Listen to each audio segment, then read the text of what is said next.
think about the men in your life that you look at and you think, that's the kind of man I want to be. Might be an uncle, might be a grandfather.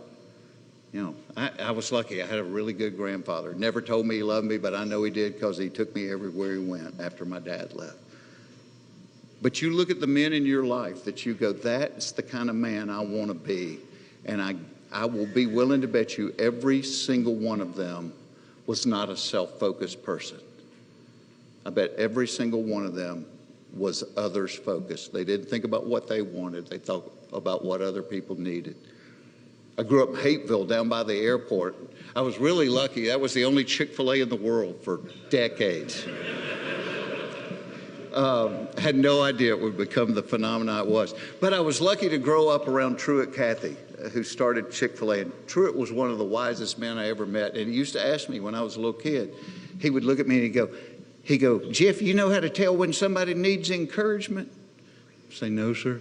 He goes, if they're breathing. He goes, everybody needs encouragement. It doesn't cost you anything to give it to them. No schooling, no money. And so I learned at an early age, be an encourager. If you walk into a place and the homely little girl running the cash registers there go, oh, I love your hair. That's so pretty. Doesn't cost you a thing, made her day. Made her day that somebody saw her, that somebody noticed. And so my whole life, I'm like, crap, Mr. Cathy, that's a great thing. And what it does is it teaches you to see the good in things instead of the bad in things. You know, being a mental guy, when I get up in the morning, I pray two things to God. I'm like, hey, let me put on the slippers of gratitude. Let me not take for granted that I have something to eat, that I got a house, that I got a bed, that I got a car. 5% of the people in the world own a car. If you own a car, you're in the top 5% of the world. Something like 11 billion people will never take a hot shower one day in their life. If you took a hot shower today, you beat those 11 billion people.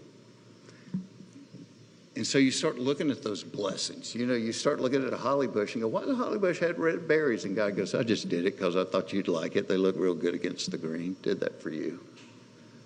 And you start seeing blessings everywhere. That's what being an encourager does. You start seeing the good all around you and just realize just how lucky we are. We had no control over where we were going to be born. We had no control over what the color of our skin was going to be. We had no control over who our parents were going to be.